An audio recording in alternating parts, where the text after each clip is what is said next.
Na mtazamaji, na karibu kwenye awamu ya pili. Kama ilivyo ada na desturi yetu, basi hii leo tunaangazia kwa undani tamthilia ya Bembea ya Maisha. Niko nao wanafunzi wa shule ya upili. Aidha mtazamaji, niko nao waigizaji kutoka Legends of Art Production. Watakuwa wakiigiza tamthilia hii kwa njia ya moja kwa moja. Aidha mtazamaji, niko naye mwalimu ambaye atanisaidia kuchambua maudhui na pia falsafa ambazo Timothy Arege alitumia katika tamthilia hii. Nimpatie nafasi ya jitambulishe na labda sauti yake kuhusiana na yale matukio ya jana baada ya shule ya Butere kukumbana na matukio chungu nzima baada ya kukatazwa kuigiza ule mchezo wa Echoes of War. Karibu sana Ongweni. Asante. Naam. Langu jina ni Hesbon Sunguti Ongweni. Mimi ni mwalimu wa somo la Kiswahili shule ya Mashababi ya Mkaa, gatuzi la Makueni, gatuzi ndogo la Mkaa.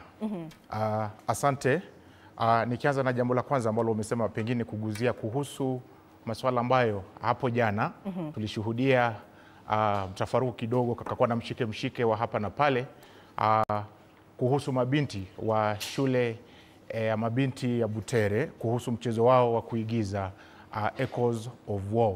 Sote tufahamu kwamba fasihi ni kioo cha jamii na hamna hamna yoyote au hamna mwandishi yoyote ambaye huwa anaandika kazi yote ya fasihi ikiwa anamlenga mtu fulani.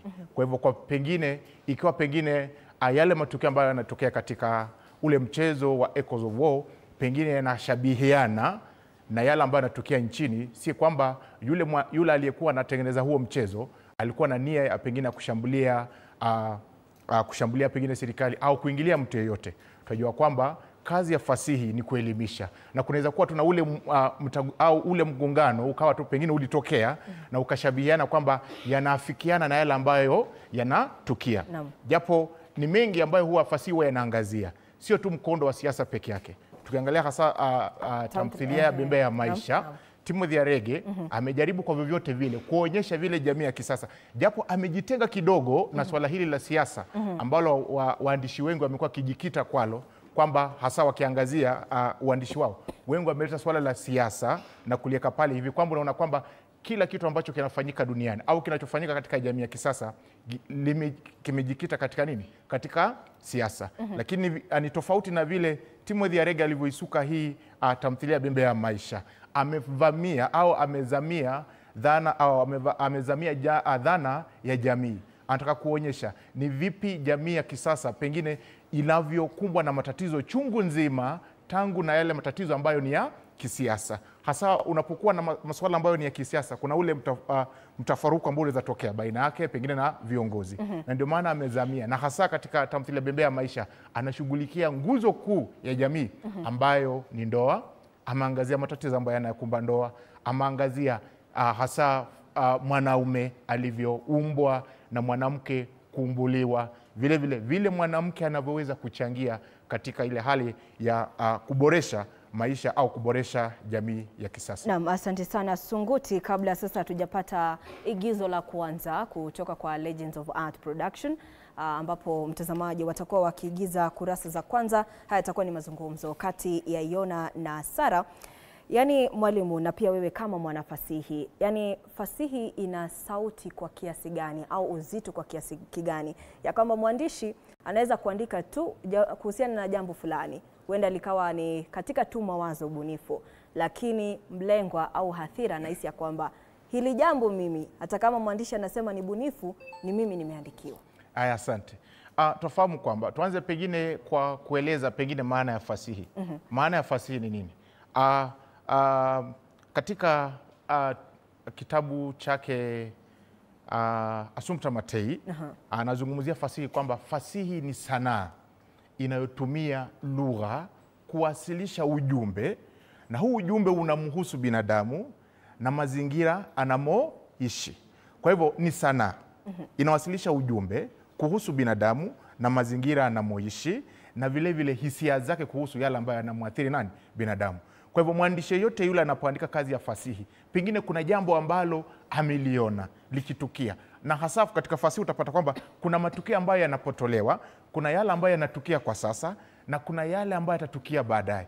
kwa sababu huwa ameangalia ni nini ambacho kinamwathiri. Hasa mwandishi, ukiangalia hasa waandishi wa sasa hivi ambao wanaandika hivi, wanaandika yale ambayo yanatukia ili kujaribu kuwaelimisha au kuwapa wananchi mwanga kuhusu pengine jinsi ya kuweza kukabiliana na haya matatizo. Na kwa njia moja ama nyingine ndio unasema kwamba kama tutaegemea upande mmoja wa haya maudhui au wa huu ujumbe ambao unajitokeza kwenye kazi za kifasihi, ndio utapata kwamba kuna ule mgwarusano. Lakini ikiwa tutahakikisha kwamba vile alivyosuka hii kazi yake Timothy Areke, kuhakikisha kwamba tunaangazia masuala tofauti, sio siasa tu peke yake, lakini kuna masuala mengine ambayo yanaathiri jamii ambayo tunaweza kuiangazia. Je, masuala haya ni yapi? Na ni vipi ambavyo tunaweza kuelimisha wananchi jinsi ya kukabiliana navyo?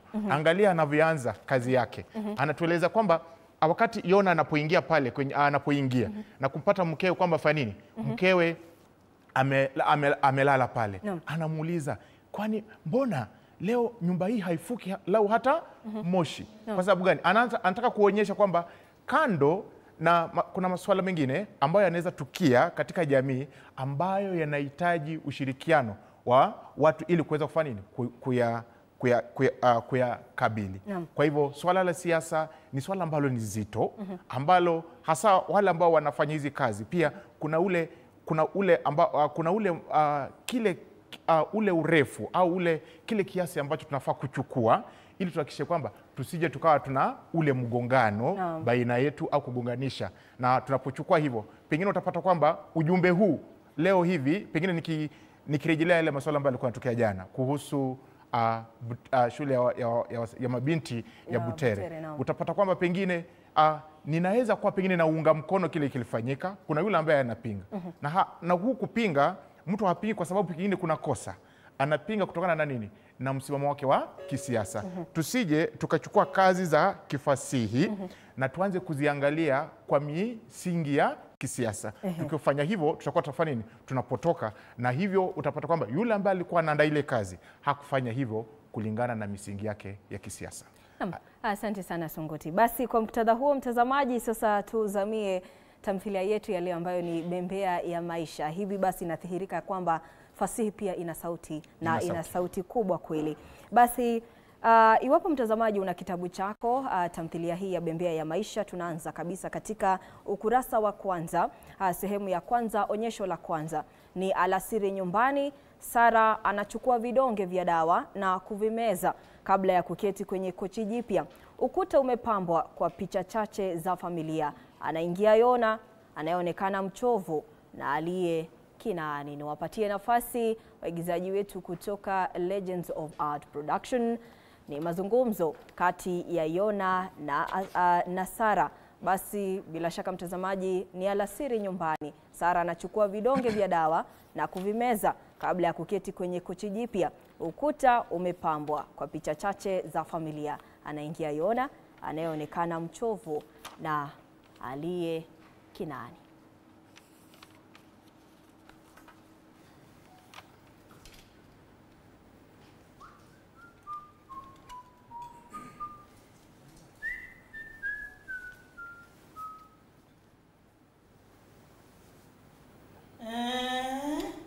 Sasa, yani wewe bado ungali tu pale. Nyumba hii haifuki wala moshi kama chakula tabu kwako. Hiyo na mme wangu, moshi utafukaje? Mwenzio hapa nilipo, kichwa kimeudara mto siku nzima. Unajua kwa ni kwa sababu ya maradhi haya, si kwa uzembe wala raha. Ndio tu fenja. Sivyo. Ndivyo. Sara njaa haileti shibe. Ninajua, lakini mwenzio nifanye nini? Miaka yote hiyo nikiwa bado mzima na afya yangu, mbona sikufanya ajizi? Muda wote huo nikipika mimi, nikiandaa na ukaribisha ule. Mbona leo kazi hiyo inishinde? Yolongu maradhi. Basi ngono kumuita binti akaja akakupeleka hospitali. Yona, mwache mtoto apumzike. Hivi atashika mangapi? Apumzike? Mimi Yona hapa nilipumzika kupeleka shuleni. Haidhuru.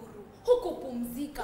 Sote tulijizatiti tukalea pamoja na zile tabu zote, ila tulikuwa tunatimiza wajibu. La! Sara, kila mbegu lipandwalo halina budi kuzaa. Na izapo mazao yake huvunwa. Sara, mtu itakasa sana akijua kitamfaa tena. Na kinacholelewa hatabudi kulea. Sina shaka na kauli hiyo ya hekima. Kweli mtoto huyu pamoja na mzigo wa familia yake amejaribu kiasi chake. Amewafaa wanuna wake kwa hali na mali.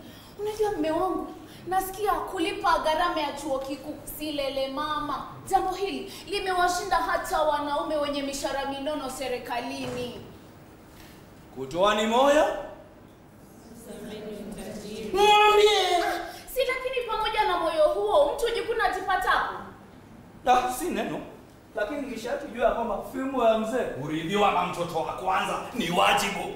Yona, fimbo anarithi mtoto wa kiume, si wa kike. Huyu sasa ana kwake na ndoa ina majukumu yake. Na kaipata wapi ndoa hiyo kama siku elimu niliyojinyima mengi ili aipate? Sasa nikumbukapo malezi damu ufuka. Ni kanuni kwa kila alielea.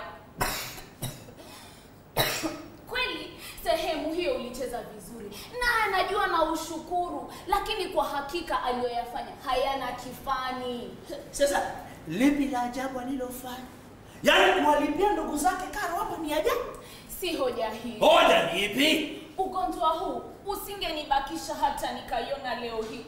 Ulikuwa umenila kiasi cha kuniacha chicha kavu kwenye mwako wa jua, hadi akaja yeye na kunipeleka kwa wataalamu. Leo nisingekuweko. Najua unamtetea kwa sababu hiyo. Yona, si mimi tu, sote tumefaidi uzazi wetu. Sasa kubwa gani alilofanya? Kubwa gani? Yona, unasahau kuwa Neema alituajiria wafanyakazi ambao ili waweze kutusaidia. Na sasa wako wapi wafanyakazi hao? Wa kwanza aliondoka alipodai kwa kazi ni nyingi. Na wa pili tulimondosha sisi wenyewe kwa kuwa hakuwa mwaminifu. Sasa kazi gani nyingi hapa? Mume wangu, hilo ndilo ajabu. Na kizazi hiki hakitaki kufanya kazi. Kinataka kuja kazini kwa sababu ya mishahara tu. Wachapa kazi hodari ni njonzi iliyopotea. Nilipokuwa na afya yangu, tulishirikiana na kutafuta riziki ya kuwalea watoto wetu. Lakini leo hali ni tofauti. Bila yeye na moyo wake rahimu wa kusaidia, sijui hata wenzake wangekuwaje. Unajua hawa wasichana wengi wanapoolewa, wao husahau ndugu zao, hutupa jongo na mti wake. Sisi tuna bahati, tuna mtoto ambaye anatusikiliza na kutupiga jeki. Eti sisi tuna nini? Bahati. Ndio asitutilie pondo tena. Simaanishi hivyo. Unamaanisha vipi? Ninachosema tu ni kwamba mzigo aliotondolea ni mzito, na sisi tunafaa kumuelewa. Sasa ni wazi kama mwangaza. Kwa sababu aligharamia matibabu yako, hautataka kusikia jingine wewe. Jamani Yona, mtoto amejaribu. Hivi unasahau hata wewe anakutumia hela za kununua dawa? Si ni ukweli. Hivi umetumia mapeni uliotumiwa kutoka kwa wazee wenzako ili wasikuone kama shabiki tu. Shabiki? Ndio. Mimi shabiki? Ndio, la sivyo wangekuwa wamekusema wakakupiga vijembe basi mwenyewe kutambua. Ala! Kumbe haya ndio unayowafunza wanao. Yapi tena? Eti mimi ni mzigo. Eti mimi wananisaidia. Sasa mbona unanichongelesha na wanao? Pana haja gani ya hayo? Wasiwasi wako tu mwenyewe. Lakini ndio tabia yenu wanawake. Miaka inapozidi kusonga, huwa mnatuona sisi kuwa tambara bovu. Tambara ambalo haliwezi kumjia mpiga deki akilini. Unafanya makubwa bure mwenzangu. Sasa mimi pana haja gani ya kuvunja mti? Kila tukizungumza likatokea jambo lisilokukaa vizuri, unarudi pale pale kwa watoto wangu. Yona, watoto hao watakuwa wangu tu mimi vipi? Yona, watoto hawa si zawadi ya ushirika wetu? Ni wangapi huku nje wanatamani watoto lakini wakakosa kubarikiwa? Yona, umesahau mara.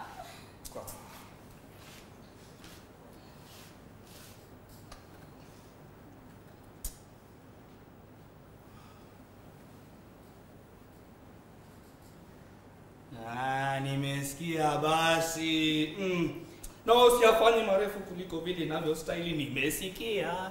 Aya basi, kama umesikia, lililobaki ni sisi wazee wake kumpa baraka zetu.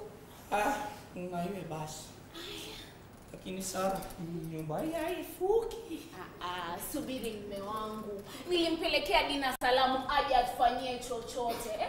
Mwanzio nilivyohoi, mwili mzima mfano wa bua, sijifai chochote. Aitu mtasubiri. Usijali, hata kawia. Yeye huitikia wito haraka. Ni sawa. Haya. Nena nani? Twenzetu nikakupe dawa. Nisaidia.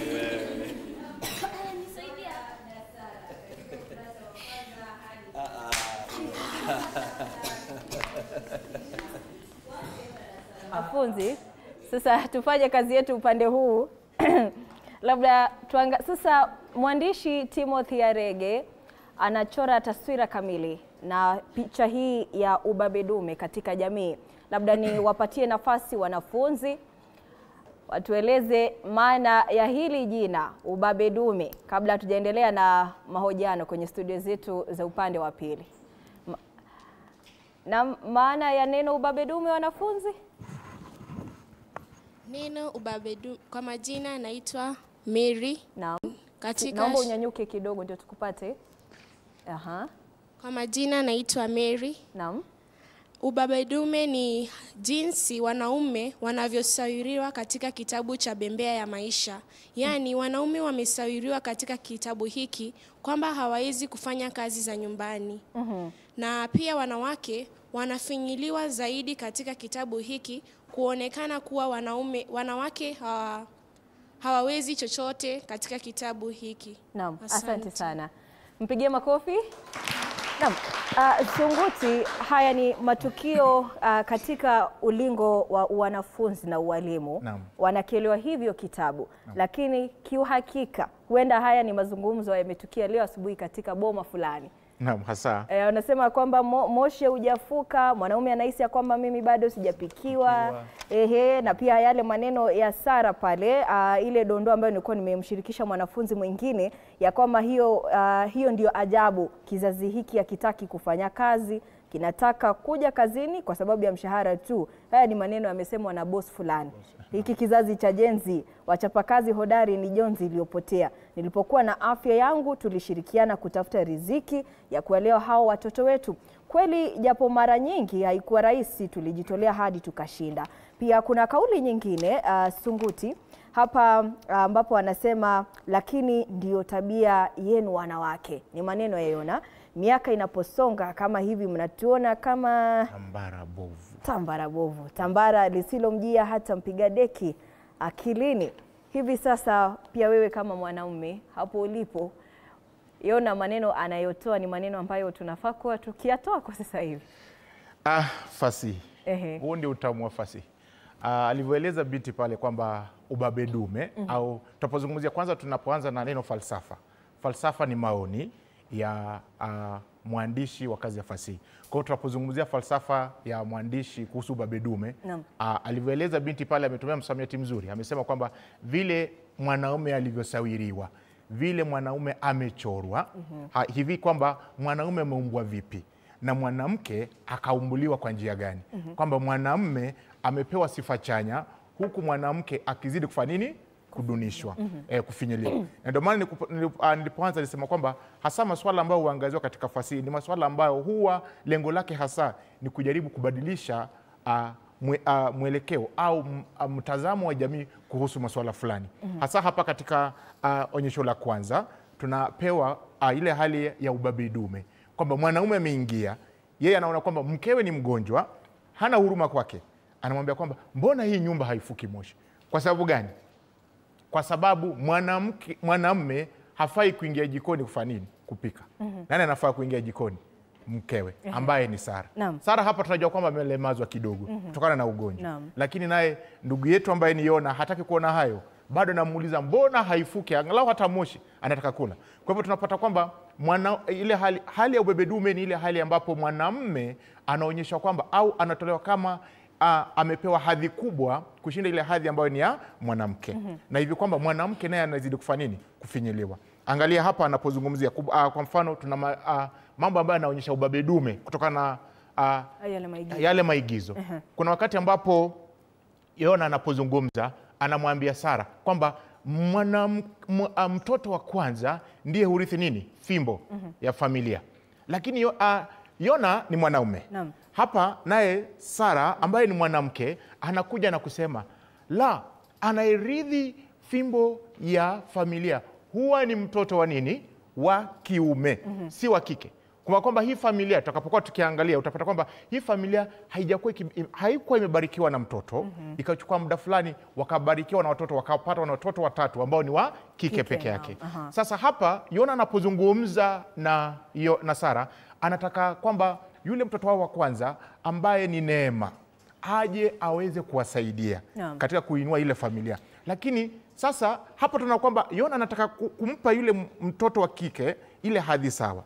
Lakini bado mwanamke ambaye ni nani? Sara anamwambia kwamba la, fimbo ya familia huridhiwa na mtoto wa kiume. Hivi kwamba japokuwa wanaume wamepewa nafasi kubwa katika jamii, pia wanawake wanajihusisha katika kudunisha hii hali ya wanawake na kuwafanya wanawake kuzidi kufanya nini? Kufinyiliwa. Kujidunisha wenyewe kwa wenyewe. Kujidunisha wenyewe kwa wenyewe. Naomba nikukate tu kidogo mwalimu. Tuchukue mapumziko mafupi, lakini tutakuwa tukirejelea hapo kuhusiana na ubabe dume na jinsi unatuathiri sisi kama jamii, kwa sababu haya ni maneno ambayo yanatumia hadi sasa, na kuna Yona wengi pale nje, kuna Sara wengi pale nje, na pia kuna hao wanawake ambao wanazidi kuendeleza huo ubabe dume japo wao ni wanawake. Na mtazamaji, sema nasi kupitia mitandao yetu yote ya kijamii @TV47. Maoni yako ni gani? Tuchukue mapumziko mafupi, tutakuwa tukirejea baada ya muda usiokuwa mrefu.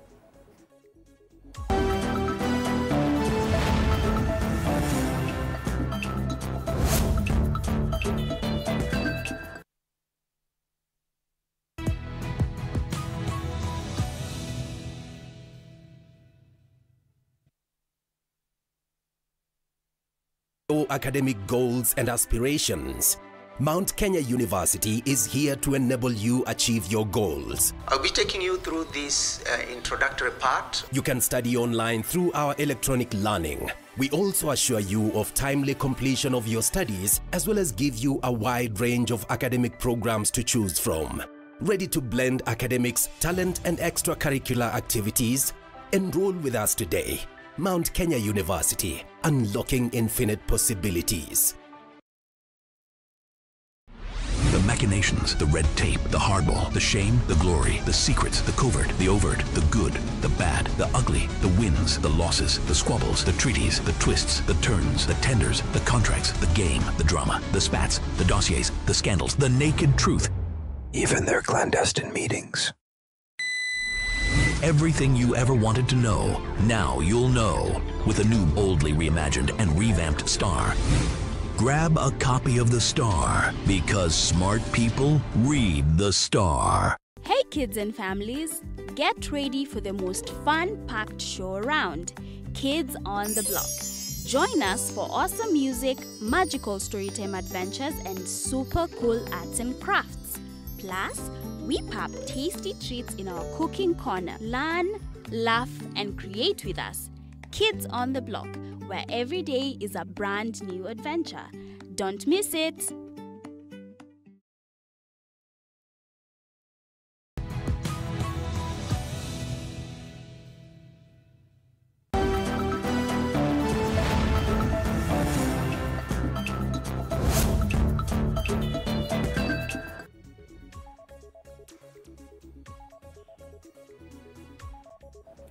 Karibu tena mtazamaji, unazidi kupokea maigizo ya tamthilia ya Bembea ya Maisha, tukiwa nao wanafunzi wa shule upili kutoka Our Lady of Mercy, Shauri Moyo. Hawa ni wanafunzi wa kidato cha 4. Aidha mtazamaji, niko naye mwalimu Sunguti Omweni, tukizungumzia na kuchambua falsafa ya ubabe dume ambayo imejitokeza kwa sana katika tamthilia hii ya Bembea ya Maisha, tukiangazia dondoo na pia kauli fulani na fulani ambazo zimetolewa na hawa husika. Mwalimu, ulikuwa ukieleza kuhusiana na jinsi ubabe dume umejitokeza katika sura hii, sehemu hii ya kwanza, onyesho la kwanza. Labda nikupatie kauli nyingine ambayo ilitolewa na Sara kabla hujaendeleza hilo jibu. Sina shaka na kauli hiyo ya hekima, lakini huyo mtoto naye pamoja na mzigo wa familia yake amejaribu kiasi chake. Amewafaa wanuna wake kwa hali na mali. Ninasikia kulipia elimu ya chuo kikuu si lele mama. Jambo hili limewashinda hata wanaume wenye mishahara minono serikalini. Ni kauli pia wakati mwingi inatolewa na Sara ni mwanamke, ndio ametoa kauli hii ya kumtetea mtoto wake wa kike, ya kwamba majukumu ambayo yako mabegani ni mengi sana, lakini Yona nahisi ya kwamba bado anafaa kuwa tuangalia sisi kama wazazi wake, kwa sababu nilimsomesha, basi it's time pia yeye alipe. Sijui ni ile tunaita black tax kwa kimombo.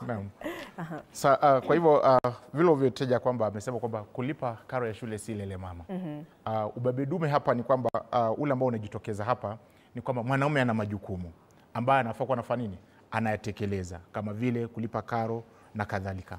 Lakini hapa kumbuka kwamba tulipokuwa tumetaja kwamba Sara alikuwa ameuliza kuhusu ile fimbo na kusema kwamba inafaa kurithiwa na mtoto wa kwanza ambaye ni wa kiume. Hapa Yona alikuwa anataka usaidizi kutoka kwa nani? Kwa Neema. Naye mamake ambaye ni Sara anajaribu kumuonyesha vile Neema amewafaa kama familia. Japo yeye si mtoto wa kiume, ni mtoto wa kike. Lakini amesaidia familia kwa sababu kwa njia gani? Kumbuka tutakapoendelea zaidi utagundua kwamba kuna wakati ambapo ndugu yetu ambaye ni Yona anapoteza kazi yake. Baada ya kupoteza kazi, mzigo umewachia nani? Sara na Neema. Na Neema anachukua lile jukumu la kufanya nini? La kuhakikisha kwamba wanuna wake ambao tunazungumzia Asna pamoja na nani? Na Salome wameenda shuleni. Anawalipia karo. Kwa njia moja ama nyingine unapata kwamba japo mwanamke hapa anaonyesha kwamba katika jamii ya kisasa mwanamke ana nafasi nzuri ya kutekeleza yale majukumu ambayo pia anatekelezwa na nani? Na wanaume. Kusije kukao kwamba kuna majukumu ambayo yameachiwa wanaume peke yake.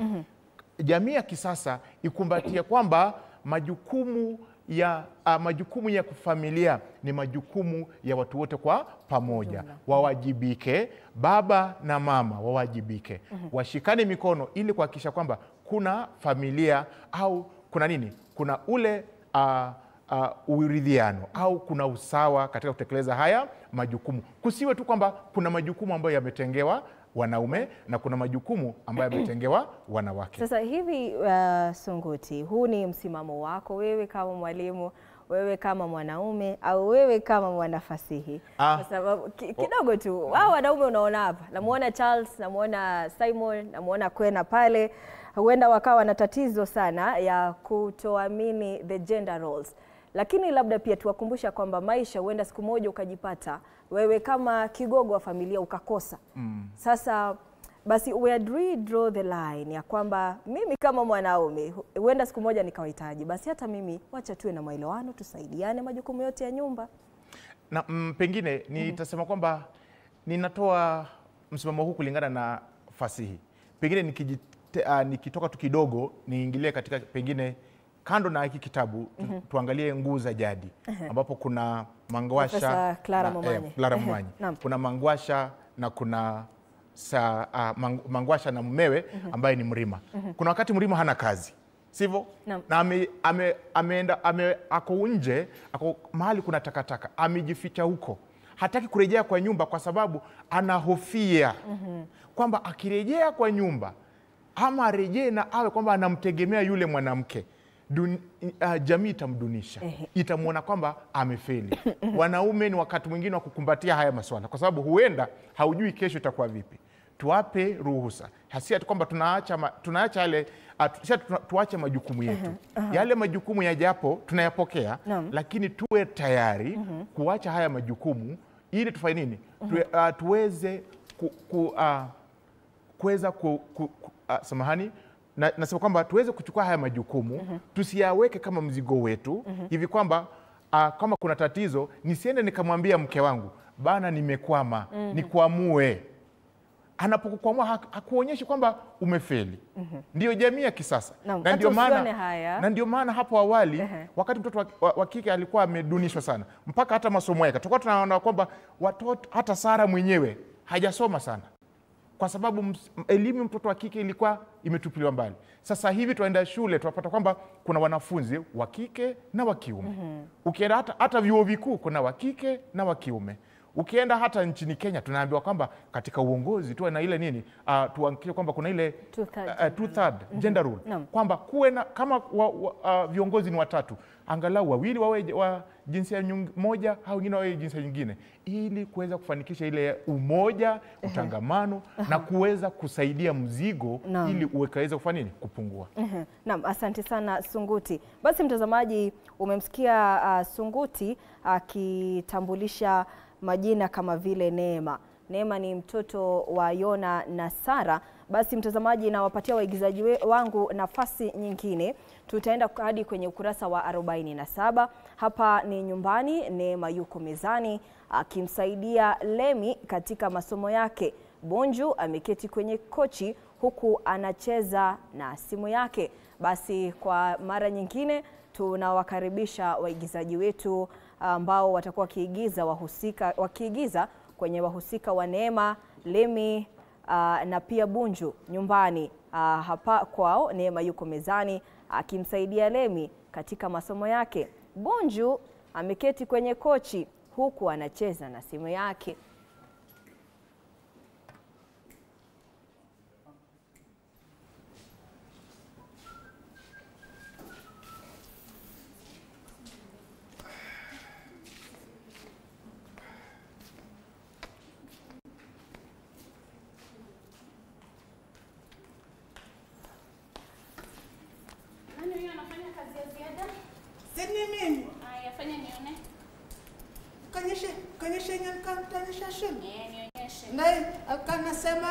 Nachukua hii moja, naongeza moja. Inakuwa ngapi?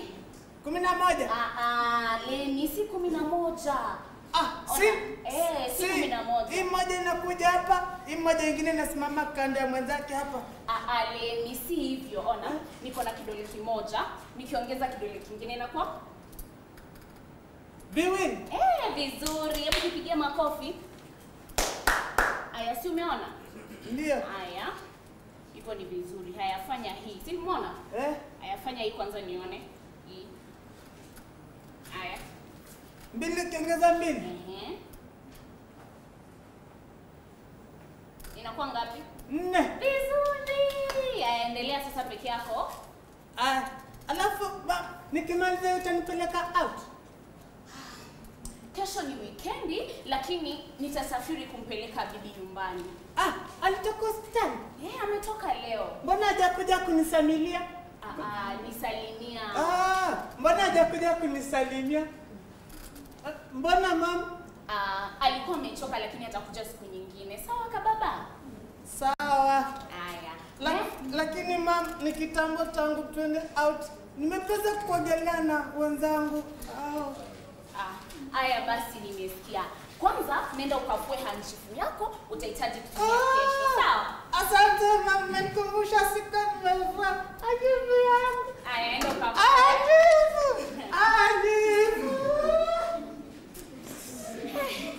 Maskini. Siku nyingi hatujampeleka mtoto out. Mambo ni mengi siku hizi. Kujua ushike lipi au wache lipi. Baba Lemi. Baba Lemi. Kesho una time umpeleke huyu out? Bwana, si weekendi. Labda ile nyingine tayari na mambo ishakupangiliwa. Maskini mwanangu. Atakuja kualia ngwa wenzake na si vizuri hivyo. Najua wewe huelewi. Siwezi kuacha kwenda kuvuta riziki niende michezoni. Michezo hiyo sio kama ya zamani. Inanunuliwa na kuimudu, lazima uzumbuke riziki. Lakini tatizo lako ni kwamba unakali sana. Hata kwamba ukielezwa vipi, lazima kwanza ubishe. Iko siku utakuja kunifanya nionekane mbwa kasoro mkia mwanamke. Usemayo si kweli. Ndiyo, siwezi kudai kuwa tunaishi raha mstarehe 100%, lakini vile vile siwezi kugeuka popo kulisifia pango usiku na kulidharau mchana. Wewe unafiruka roho bure. Ulitaka nifurahi gani wakati unakaba ulimi? Bonju, nimekusema wapi au vipi? Bonju, mimi naona una jambo na heri uliweke wazi peupe. Mambo haya yanaanza kunishinda. Hayanielei kamwe. Mambo haya yalianza kama mchezo, lakini sasa mkondo huu ni wa mashaka. Mkondo huo unaojenga wewe mwenyewe. Yaani huoni kwamba mimi ni mume wako? Wajua heshima uliyokuwa nao pale tulipokutana imekuwa ikiingia kutu siku baada ya siku. Sasa jembe ndilo hilo. Limepoteza makali na linamio baya tu. Una maana gani? Hiyo moja. Huna shukrani mwanamke.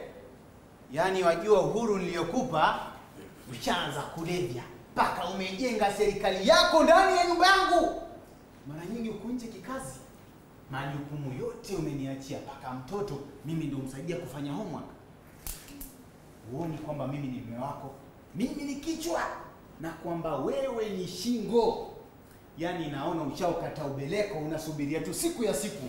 Bunju, mbona hivyo? Mbona hutaki kunielewa? Dalili ya mvua ni mawingu. Na mimi niliona pale ambapo viwingu vilianza kujikusanya kuunda wingu kubwa jeusi. Si kweli. Wajua hutaki tena kuwa chini ya amri. Hutaki. Yaani mimi sikutaka kuwa kama wanaume wengine. Nikakupatia fursa ya kujiamulia mambo mengine. Kwa nia njema tu. Kumbe wema mfadhili mbuzi. Bunju, unatoa balagamu zote hizi kwa nini? Tangu niowe, heshima zako zote nimezihifadhi. Lipi sikutimiza? Umetimiza yote bibie. Kuanzia kwa mshahara, kunipangia kufanya na mtoto, sasa imebakia tu kunipangia kazi za ndani. Maskini. Yaani hivyo ndivyo ninavyochukulia mambo. Siku zote nampeleka mtoto out, lakini kesho nitasafiri kumpeleka bibi nyumbani nilivyokuambia. Ulishakunieleza kwa maana kwamba ulishakunitajia. Hukuja kunishauri. Sikujua hili nalo utaleta maneno. Sasa umejua. Basi tufanyeje? Ikate safari. Oh no, kila kitu kimeshapanga. Amepanga nani? Tumeshapanga. Mulinishirikisha ama mimi ni sanamu tu hapa? Mbona hivyo Bunju? Mbona hutaki kunielewa? Ema, bado hujanijibu swali langu. Lakini nilikuwa sihitaji msaada wako, kwa hivyo siko na haja. Yaani msaada wangu ni pesa tu? Pesa tu? Wewe lazima uje unishauri pale ambapo unahitaji nitie jeki katika jambo. Mwanamke, watu hawashauriani tu kwa masuala ya pesa. Maisha ni zaidi ya pesa. Mke wangu, kama hivyo ndivyo natafsiri mambo, basi haitawahi kutokea tena. Laiti ungeweka haya yote wazi tangu mwanzo. Wewe siku zote hapo umeninyamazia na mimi. Ninaona kukuingiza katika heka ya familia yetu ni kukupagaza mzigo usio wako. Madamu leo umetoa dukuduku lako, utahusishwa katika kila hatua. Lakini kumbuka wewe ndio ulisema kwamba hutaki kuhusishwa katika mambo ya familia yetu. Hata uliposema mama silale hapa, mimi nilikuelewa tu. sasa unatakaje? Hamna nitakalo. Lakini naomba uelewe kuwa kwa kuwa wewe kwa bahati mbaya wazazi wako wametangulia mbele za haki, mimi wangu bado wako hai na ni vyema kuangaliwa. Kama si wao, singekuwa jinsi nilivyo. Kumbuka wao ndio wamenilea hadi ukanipata. Nilikupata wapi? Maututi!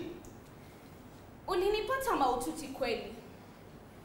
Ajali ile ilikuwa mbaya. Zilipotea roho nyingi. Manusura tulikuwa 5 tu. Bila msaada wako wa kuita flying doctors, leo hii ningekuwa nimesalia kwenye kumbukumbu tu. Mwezi mzima hospitalini bila kujifahamu. Sitasahau. Daima sitasahau wema huo usio wa kawaida. Haikuwa rahisi. Niliponea tundu la sindano.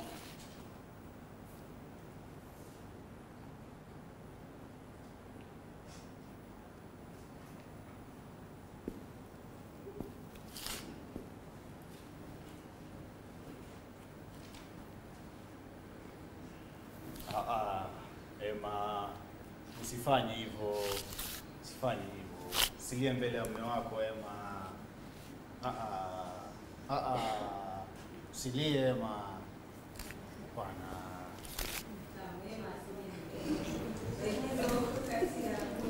Neema mtazamaji, hapo ni katika ukurasa wa 47 hadi 51. Sunguti na pia wanafunzi sote, ambapo tulipokuwa tukisoma aya hii, mimi kwa sababu sasa mimi si mwanafunzi, ni mazungumzo ambayo yalikuwa yamejawa na hisia mno. Kwa sababu ni kujaribu kuweka kwenye mizani mahitaji ya mwanaume kwa mara nyingine na mahitaji ya mwanamke. Na hivi tukizungumzia mahitaji ya mwanaume ni ya kwamba sasa anahisi wewe siku hizi unanikosea heshima, wewe siku hizi hautaki mimi niwe kichwa cha familia hii. Kauli moja hapo Bunju alipokuwa wakitamatisha yale mazungumzo, yani baada ya kuwa na huu mtafaruku au huu mzazano kati yao, yani kile kitu ambacho Bunju amefanya ni kumuuliza tu alimpata wapi. Yani tu baada ya kusema kumbuka kwamba wewe una wazazi, mimi sina, kumaanisha kwamba wazazi wangu bado wananihitaji na wale wazazi wangu walinifaa sana. Kama mwanafasihi Sunguti niwe radhi, haya mazungumzo tunayaweka wapi katika maisha ya hali hadisia? Yani wakati wewe kama mwanamke unajaribu kumuonesha mume wako ya kwamba haya mambo yako yalivyo kwa sababu ya mambo fulani ambayo yalitukia. Yani mimi kwenda nyumbani si ya kwamba nakukosea heshima, lakini kwa sababu kuna hitaji la kwenda nyumbani. Naam. Haya, asanti.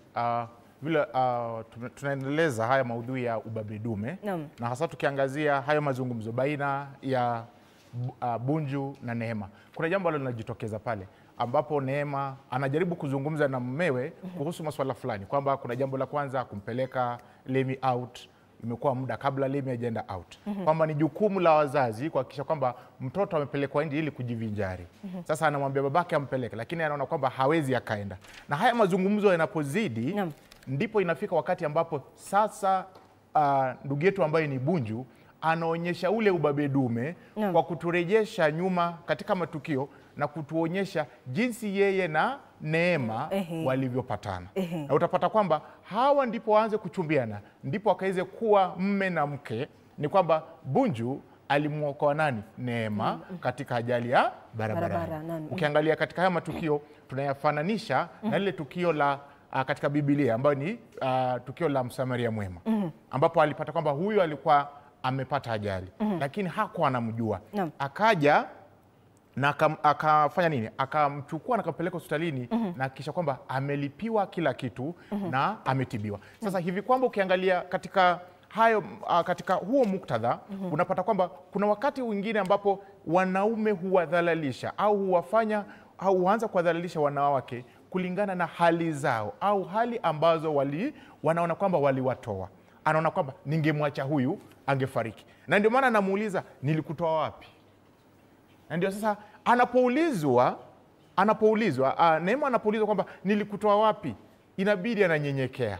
Hadhi yake sasa imerudi chini kwa sababu anaona kwamba yeye sasa si kitu mbele yake, kwa sababu huyu mwanamume ameshamwambia kwamba kama sio mimi basi haungefika hapa ulipo. Sasa inabidi anafanya nini? Ananyenyekea, anarudi chini.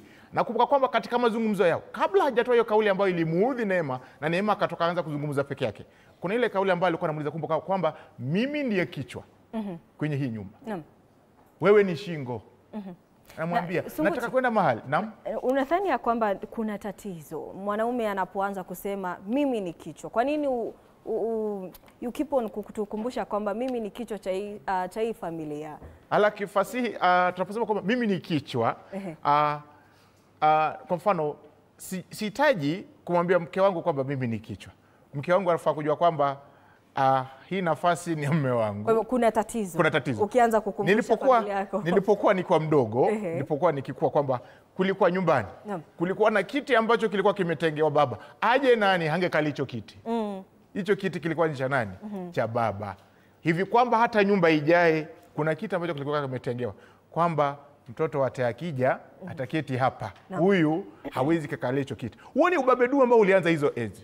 Lakini siku hizi hamna hayo. Siku hizi ni ile hali tu ya kuelewana.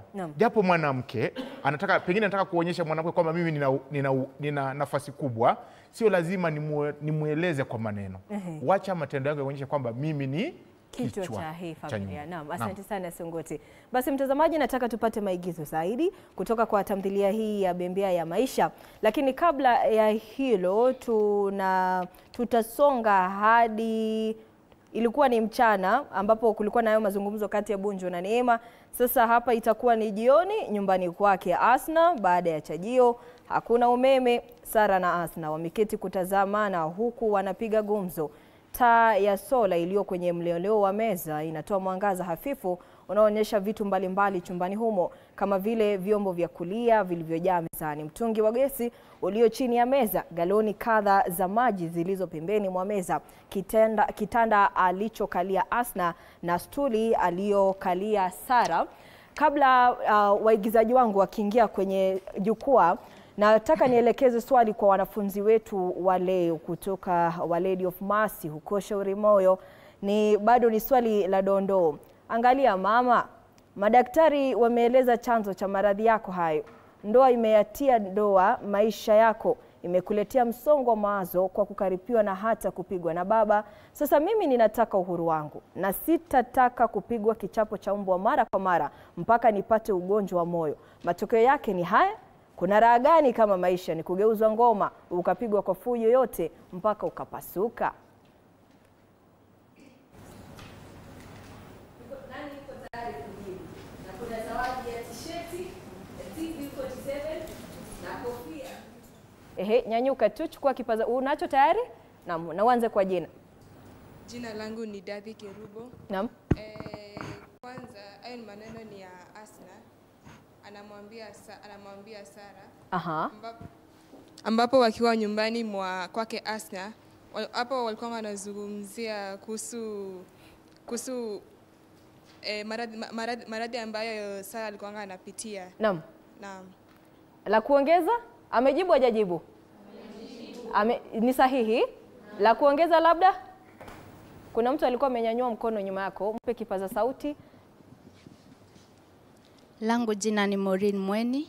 Maneno haya alivyosema yalisemwa na Sara, yalisemwa na Hasna akimweleza mamaye pale ambapo alikuwa anamweleza kwa kuwa mama yao alikuwa anawapa ushauri ya kupata mchumba.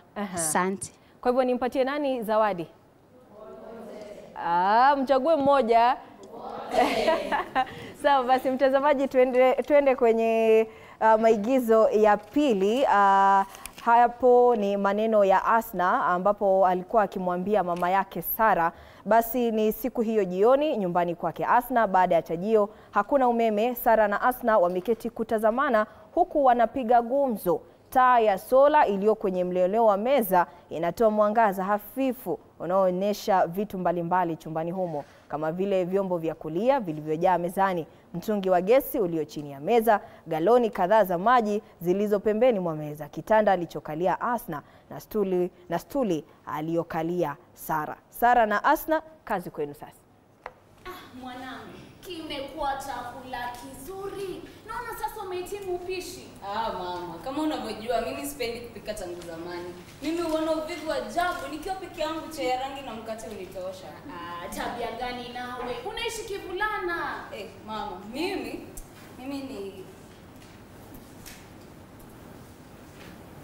ni tomboy mama. Mwanangu, sasa hiyo tomboy ni nini? Sasa kwa bahati mbaya kwenda mbali kimasomo, kwa hivyo huwezi kujua. Si kwenda mbali kimasomo vipi? Wajua wakati wetu msichana tu alikuwa kishabalehe, hakuwa na amani, shinikizo moja kwa moja mpaka aolewe. Sikusoma kwa sababu siku ya mudu masomo yangu, sikupata mtu wa kunishika mkono na kunipa chonde ya shule. Ungekataa? Utakataa uende wapi? Matomboy tunakataa tu. Sasa hiyo tomboy yako ni nini? Sasa mama, tomboy ni msichana anaishi na kutenda mambo yake kama mvulana. Kazi kwa mwanangu. Ni wakati wetu. Wajidanganya tu, ujana ni moshi. Utaona huo umekwenda na wakati. Naona umeanza. Mwanangu, nilivyo dalili hivi, sijui hata kesho nilifumbia nini. Nipe mjukuu angalau nimbebe kwa mikono yangu hii. Nipate kuona sura yake, nipate kuona somo wangu kabla dunia haijanipiga kisogo. Ndoa zenyewe naziogopa mama. Asna, unaziogopea nini na zimekuwa tangu enzi za mababu zenu? Mbona wenzako hawaziogopi? Wenzako sasa wana nyumba zao. Sababu zitele kama mchele. Si walau, hata huo mchele huonekana ukapata kutiwa jicho. Angalia mama, madaktari wametoa chanzo cha maradhi yako hayo. Ndoa imeatia doa maisha yako. Kuchoka na kukaribiwa na baba kumekuletea msongo wa mawazo. Sasa mimi Mimi nataka uhuru wangu. Sitaki kuchapa kichapo cha umbwa kila mara. Kama matokeo yake ndio haya, hebu niwaulize, kuna raha gani kama maisha ni kugeuzwa ngoma ukapigwa mpaka ukapasuka iko? Sikiliza Asna, si ndoa zote zilizotumbukia nyongo. Zipo za kupigiwa mfano. Kama yangu imeingia nuksi, haimaanishi yako itaingia. Na kama unasikitikia neema, haimaanishi zote zinasikitiza.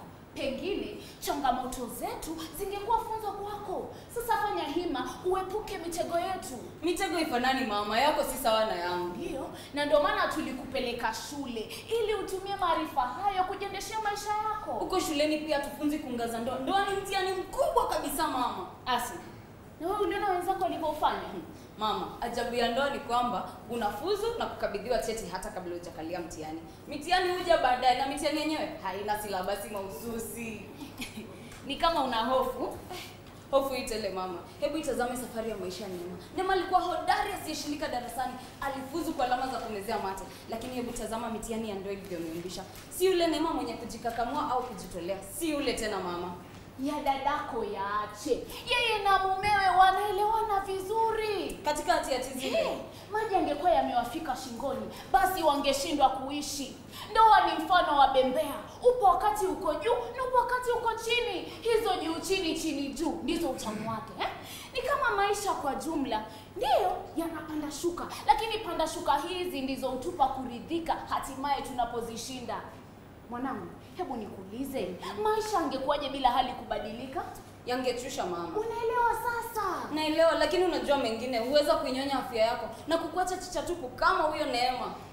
Tatizo lako wewe ni kuniona mimi na dadako Neema na kudhania kuwa sisi ndio mwanzo na mwisho wa yote yanahusu ndoa. Wala hatuna tatizo kubwa unavyofikiria. Lakini nimeona ukatili wa baba ulivyokulemaza. Unajua zamani mama, watu walikuwa wanasema kwamba maneno hayawezi kudhuru. Lakini hebu tazama maneno ya baba yalivyokudhuru. Hebu tazama matokeo ya vipigo vyake. Na Neema amelona bahili mkubwa asiyejua maana ya familia. Hatuoni sisi kama watu, ni yeye na lake tu.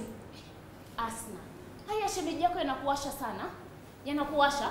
Mwanangu, pilipili huwasha, lakini bado watu huila. Birimbi nayo ina ugwadu, lakini cha kushangaza ni kwamba bado watu huila tu. Mabenda nayo huteleza ajabu, lakini bado watu huila. Asiyetaka kula husitikia na kwenyewe wenzake kinyako walacho. Haifai hivyo Asna. Kula ni kwa amani. Naona ushakuwa akili wa mtu. Mimi hapa Sara ningesoma zaidi, ningekuwa wakili bora kabisa. Naona. Ni nyinyi tu ndio mnaonidharau. Hamjui kwa hizo akili zenu nimewarithishia mimi. Si kama za watoto wa Dina.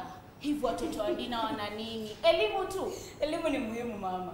Sijakataa, elimu ni muhimu ndio, lakini pia hekima ni muhimu. Na hao watoto wamebarikiwa nayo. Ni kweli wana nidhamu japo shule iko itika.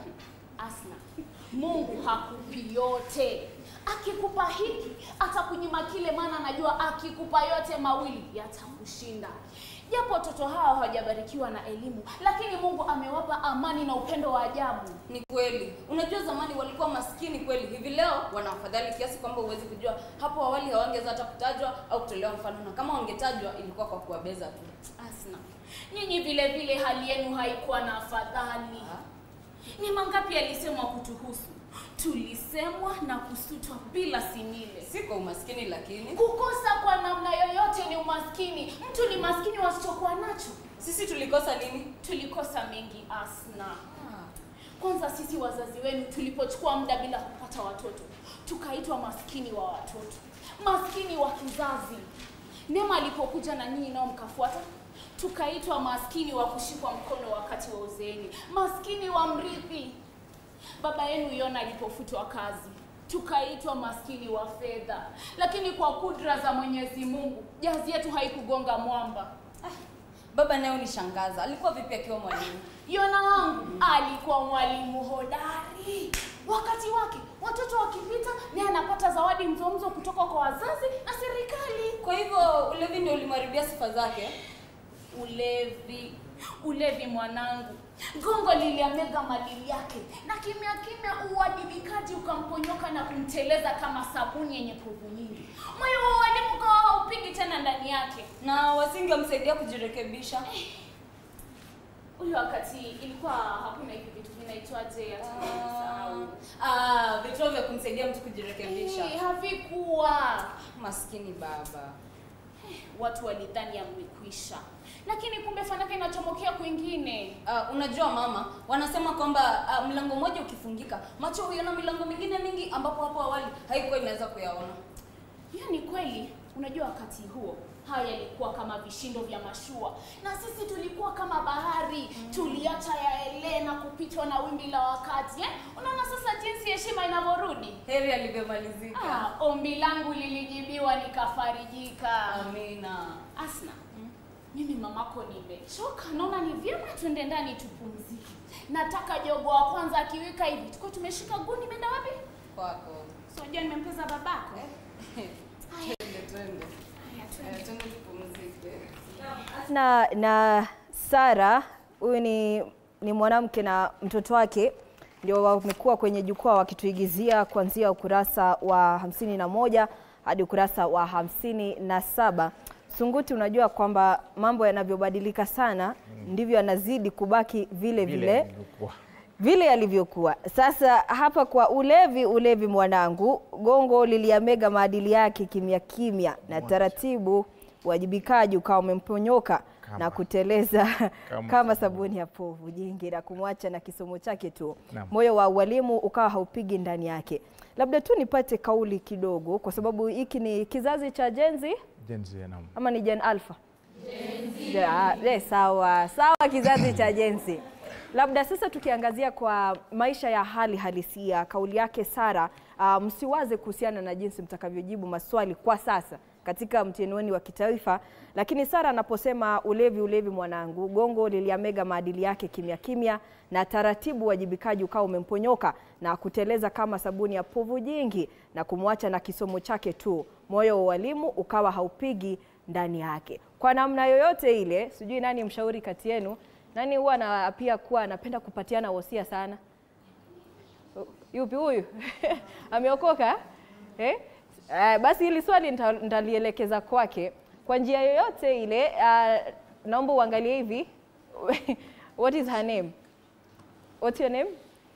Michelle. Sasa Michelle, nikuulize, unadhani kwa njia yoyote ile ulevi huu unaathiri familia? Mpatieni kipaza sauti.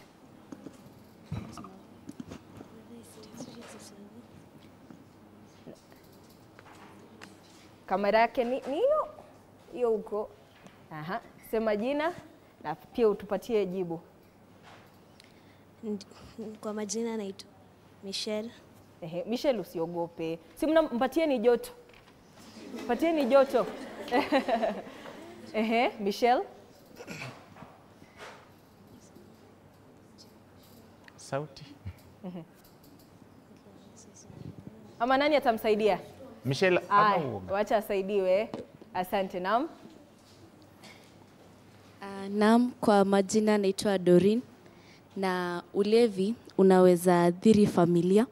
Japokuwa baba anakuja nyumbani amelewa, anapiga mkewe ama wanaanza kugombana, hizo zote zinaweza waathiri watoto wao. Ingawa kuwa wanagombana alafu watoto wao wako hapo mbele. Wanaona chenye wanachofanya. So inaweza athiri watoto wao kutolewa, wanifanya wasiolewe. Naam. Tumpigie makofi. Na kama mimi kama mwanamke nikikunywa kidogo tu itaathiri. Alafu nipatana nanyi mali wanapatana nanyi. Nyinyi. Haya, sawa, asanteni. Wanafunzi kutoka shule upili ya Our Lady of Mercy Shauri Moyo, kauli nzuri kama ndio maoni yao kama wanafunzi. Na haya ni mambo ambayo watakuja kutukia. Natumai hao ni wanafunzi kati ya umri wa miaka 16 hadi 18. Naam. Sasa basi kuna kauli moja ambayo imetolewa na Asna pale, ile dondoo ambayo nilikuwa nimeuliza hapo awali ya kwamba anamwambia Asna kwa ujasiri mkubwa, angalia mama, madaktari wameeleza chanzo cha maradhi yako hayo. Ndoa imeyatia doa maisha yako. Imekuletea msongo wa mawazo kwa kukaripiwa na hata kupigwa na baba.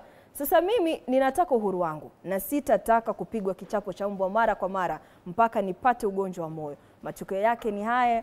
Kuna raha gani kama maisha ni kugeuzwa ngoma ukapigwa kwa fujo yote mpaka ukapasuka? Basi Asna bila shaka hapa anazungumzia kuhusu ndoa. Na huyu ni mwanamke ambaye amefika katika ule umri wa kuolewa, lakini anahisi ya kwamba kwa sababu ya matukio ya pale nyumbani, mimi sitaki mzigo kama huu. Naam, asante.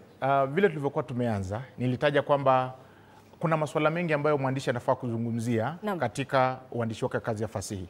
Na moja wapo nikasema kwamba matatizo ambayo hukumba familia ndio huwa wanaangazia. Kwa wengi huegemea upande wa siasa. Lakini Timothy Arege ameangazia swala la familia. Na msingi wa familia ni ndoa. Kuna matatizo ambayo yanaikumba ndoa. Kuna migogoro ambayo imepelekea hizi ndoa ambazo tumeshuhudia katika tamthilia Bembea ya Maisha kuwa na msuko. Kuna huu ulevi ambao unatajwa. Kuna yale matatizo ambayo pengine Asna ameyaona yakifanywa.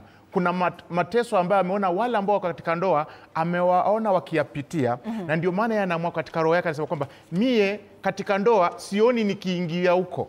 Kwa sababu kama ndoa ni kile ambacho nimeona na macho yangu, wewe ukipitia na dadangu akipitia, mie sioni nikiingia katika ndoa. Wacha nizalie kuwa nani? Yes? Wacha niwe tomboy mpaka milele. Ili nisije nikafanya nini? Nisije nikajikuta katika yale matatizo. Ni nini hasa kinaathiri hizi ndoa? Ndio mwandishi anazungumzia kuhusu ule ubabedu ambao uko katika ndoa, kwamba mwanamume ndiye kichwa, mwanamke hana lolote la kusema, kule kupigwa kwa mamake. Na ndio maana anamwambia kwamba wajua asili ya ugonjwa wako ni upi? Ni kule ule kupigwa na baba alipotoka wapi? Ulevini. Nini kilimpelekea kuingia katika ulevi? Ulipokuwa unauliza wanafunzi, uliwauliza kuhusu pengine kwamba watakapojibu sio vile watakavyoulizwa kwenye mtihani. Na kwenye mtihani wataulizwa, eleza madhara ya ulevi ukirejelea tamthilia Bembea ya Maisha. Na ndio utapata kwamba kuna kufutwa kazi. Na ndio maana pale kwenye dondoo Asna anasema kwamba Sara anasema kwamba ualimu kakuja ukamtoka, ukamponyoka kama ile sabuni yenye povu nyingi. Kwa maana gani? Kwamba mwalimu alipoanza kulewa akashinda kutekeleza kazi yake, badala ya kutekeleza akatelekeza kazi, na ndio maana akafanya nini? Akafutwa. Kando na kufutwa kuna ndoa kuvunjika au kusababisha nini? Maradhi. Na ndio maana tunaangazia ubabe dume. Lakini je, mwanamke anafaa kufanya nini kujikomboa katika jamii yenye ubabe dume? Na ukiangalia kwa mfano, kuna elimu. Njia moja ambayo mwanamke anaweza tumia ili kujikomboa kutoka katika jamii ya ubabe dume ni kupitia elimu. Na ndio maana Neema amesoma, na kutokana na kisomo chake amepata ajira, anaweza saidia familia yake kupitia hayo. Vile vile wanawake kusaidiana. Tulivyotaja hapa awali, Sara alipoambiwa na mmeo kwamba anafaa kumpikia, anakuambia kwamba hana uwezo wa kupika, lakini amezungumza na Dina. Dina ni mwanamke, anakuja kufanya nini? Kumsaidia. Kwa hivyo ili wanawake waweze kukombolewa kutoka jamii yenye ubabe dume, wanahitaji kufanya nini? Kushirikiana. Na vile vile wanafaa kuasi mila na desturi zilizopitwa na wakati. Hivi unadhani Sunguti ya kwamba wanawake wakiwezeshwa, sasa unajua kumekuwa na tatizo, hata nakumbuka mwanahabari wetu pale Andrin Kilemi alikufanya taarifa kwamba watu wengi sasa, hata wawe ni wanawake wawe ni wanaume, hawataki kuolewa. Hivi nadhani pia masomo kwa njia yoyote ile yameathiri kuzegea kwa ubabe dume? Ama yamesaidia kudidimisha? Kudidimisha kwa ubabe dume ni kwamba hali ile ambayo unasema haki za mwanamke ndio jambo ambalo pengine limechangia hasa wanawake pengine niseme kwamba kujifurisha kichwa au kuona kwamba kwa vile tunatoshana, sio ni haja ya ndoa. Na hasa si ati kwa sababu ndoa ni mbaya. Pengine kila ambacho mie nimepitia katika ndoa kinaweza nipelekea, kama ni wa kike nikasema hapana, sitaki. Kwa hivyo hatuwezi tukasema kwamba ni kwa sababu ya elimu, lakini kwa sababu yale matatizo ambayo kwa katika ndoa ndio yamechangia watu wengine wengi pengine kutojiruhusu au kutotaka kujihusisha katika ndoa. Kwa hivyo hatuwezi sema kwamba ni swala la elimu, hatuwezi kusema kwamba ni swala la ni matatizo ambayo wale wako katika ndoa wameyapitia. Na kwa hivyo kwa njia moja hata Biblia inasema kwamba ikiwa mkono huu utanizuia kwenda mbinguni, si ni ukate ukae kando. Kama ndoa itafanya nipitie matatizo, nina hela zangu, si nikae peke yangu? Kuna sababu gani niingie katika ndoa kama naingia kwenye mateso? Na ndio maana itakuwa kwamba ili ndoa iwe ya maana au watu wengi wakumbatie swala la ndoa, ni matatizo ambayo yako katika ndoa yakaweze kutatuliwa. Naam, asante sana Sunguti. Tunaingia kwenye dakika zetu za lala salama mtazamaji. Endelea kusema nasi kupitia mitandao yetu yote ya kijamii. Namuona Ashley pale kutoka kaunti ya Laikipia anasema maigizo mazuri. Nitakuwa nikisoma hizo kauli wakati tutakuwa tukifunga. Sasa tukiingia kwenye maigizo ya mwisho, nielekeze swali la mwisho pia kwa wanafunzi hawa kutoka shule upili ya Our Lady of Mercy Shauri Moyo. Sitowaambia kurasa, bado ni swali la dondoo. Mhusika anasema hiki na kizazi cha njia panda za kitamaduni, wana kila utamaduni isipokuwa wao. Wajukuu wangu walikuja hapa wakati wa likizo, nilitambua hawajui hata neno moja la lugha yetu. Tulishia kuongea nao Kiingereza na Kiswahili hapa na pale katika ardhi ya wazee wetu. Ajabu zaidi, hawajui tofauti kati ya mbuzi na kondoo. Kwa wao wote hao ni kondoo. Naam. Chukua kipaza sauti, unyanyuke, sema jina. Naam. Tumia kipaza sauti. Jamani hatukupati. Naam. Naam. Naam, tumia kipaza sauti, anza upya. Jina langu ni Lucy Atima. Haya ni maneno ya Yona akiwaelezea Beni na Luka kuhusu wakizungumza jinsi ambavyo kizazi cha leo kimebadilika, wakiwa kwake Yona baada wakiwa wanakula chakula cha mchana. Cha mchana cha jioni. Cha mchana. Naam. Amepata hajapata? Amepata. Makofi? Naam, kidogo tu pengine. Mwalimu anataka kuongeza jambo. Pengine tu kwa sababu wakati wa mtihani huwa tunataka mambo yawe rahisi, sivyo? Toka turahisisha mambo. Hilo swali la kueleza muktadha dondoo huwa na sehemu ngapi? Sehemu 4, sivyo? Kwa hivyo mimi huwahimiza wanafunzi wale ambao nimtagusana nao, huwa nawahimiza kwamba tupange kazi yetu kwa vitu 4 na ikuwe rahisi. Kwa mfano, nisaidie kidogo tu kitabu. Kwa mfano, basi wazee wenzangu karibuni. Hiyo ni kauli, sivyo? Na nikuulize, eleza muktadha wa dondoo. Utaandika tu msemaji, kistari kifupi. Ni nani huyo? Luka. Sivyo? Luka, kisha msemewa. Alikuwa anazungumza na nani? Luka na Beni.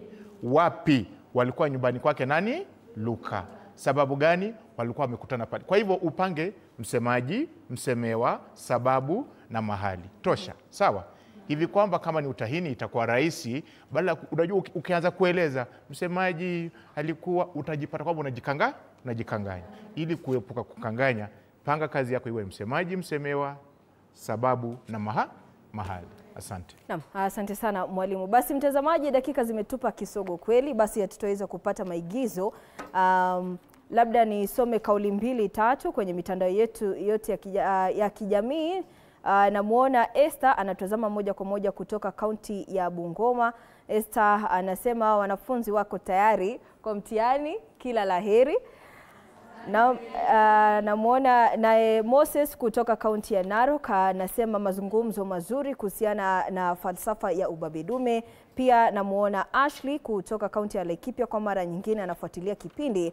Na mwisho namuona Lisa naye anatazama moja kwa moja kutoka kaunti ya Marsabit, anasema maigizo mazuri kutoka kwa Legends of Arts Production. Basi mtazamaji, hapo ndio tutakuwa mwisho wa kipindi chetu cha leo cha kuchambua tamthilia ya Bembea ya Maisha. Nimekuwa nao wanafunzi kutoka shule upili ya Our Lady of Mercy. Aidha nimekuwa naye mwalimu Sunguti Ongweni, na pia mtazamaji nimekuwa waigizaji kutoka Legends of Art Production. Zangu ni shukrani jazila kwa kukubali mwito na kuja. Hatuna dakika mwalimu kwa kubali kuja, nasema asante sana kwa kuja. Mungu awabariki. Jina langu ni Ruga Evil, hadi siku nyingine panapo majaliwa. Kwa heri ya kuonana, lakini zitimiapo saa 7 za adhuhuri basi nitakuwa nikirejea na taarifa kwa njia kamilifu za TV47 Matukio.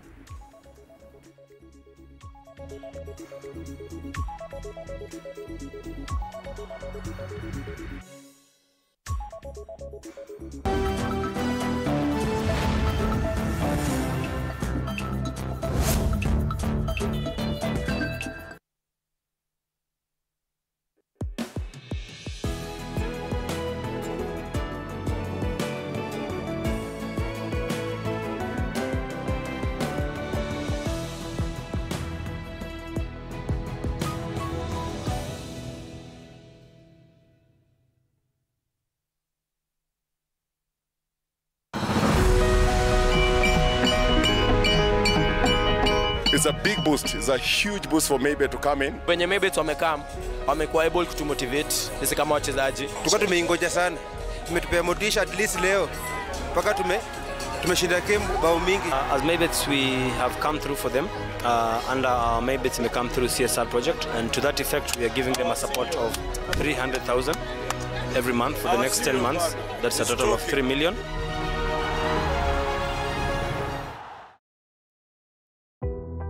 Welcome to the Technical University of Mombasa, TUM, the only university at sea level. TUM offers market-driven programs in the schools of engineering and technology, business, humanities and social sciences, and applied and health sciences. The university has well-established institutes, the Institute of Computing and Informatics, ICI, the Institute of Maritime and Seafaring Studies, the TUM Technical and Vocational Educational Training Institute, and Institute of Open Distance and E-Learning, ODEL. We offer certificate, diploma, degree, master's, and PhD programs with major intakes in January, May, and September.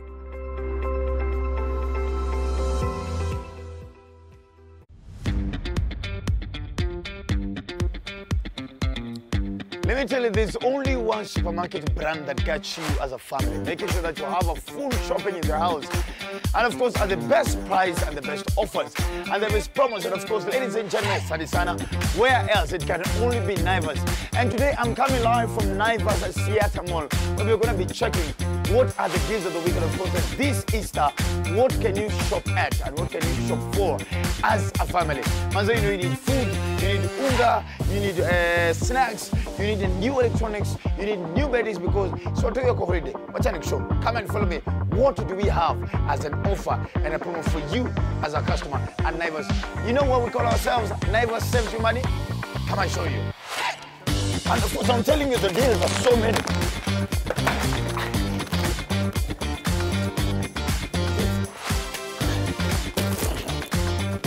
Come to Naivas, come to Naivas. There's no any other place that has the best. Come to Naivas. Come to Naivas.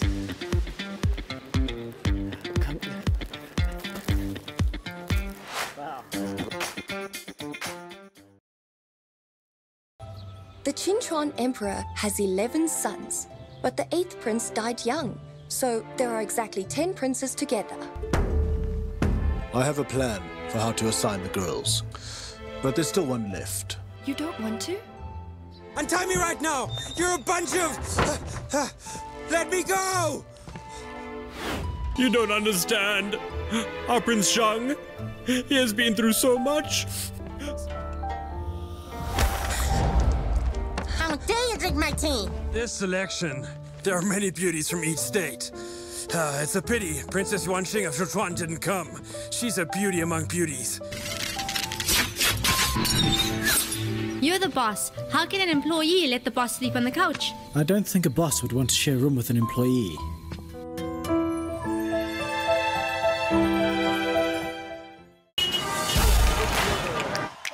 Older ladies, we gotta keep it together. If not, you're gonna die old. has been quite hard to find someone. Love, by the way, si kitu ati inakuwaga na age. I'm 47 years. I'm 47. I'm turning 41. The ideal partner for my mom is a loyal one. Sio mnono, sio mkonda. Asikuwe na kipara ati azina cobalt. Personally mimi niko na tabia mzuri, naweza hotspot zangu kaa yeye hana. My first impression when I saw Brian. You know, we know the Bryans. I forgot your name. Remind me again. Me, I work out to look good while naked. How you want some kids with me and you got a set of twins out there that you're not fighting for? Ladies and gentlemen, my name is Betty Kialo, and close to a year, I have been your driver on this Friday. Kenyans have been really missing you so much. Let's buckle up as we rave into the weekend with elegance, energy, good vibes. We also have the man himself, Willis Ochieng. And you know what? As I rave into the weekend, Willis, do you say rave? Or do you say rave? Which is which, Willis? You say rev. On Saturdays, we'll be having sizzling conversations, whether it is career, relationships, whether toxic or healthy. Tune in every Saturday night for those conversations whereby we listen and we don't judge, right? Discover.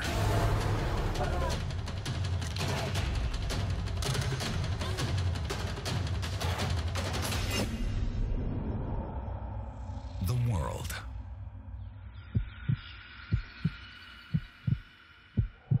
How it was. How it is. How it will be. Around you. Discover the world around you with us.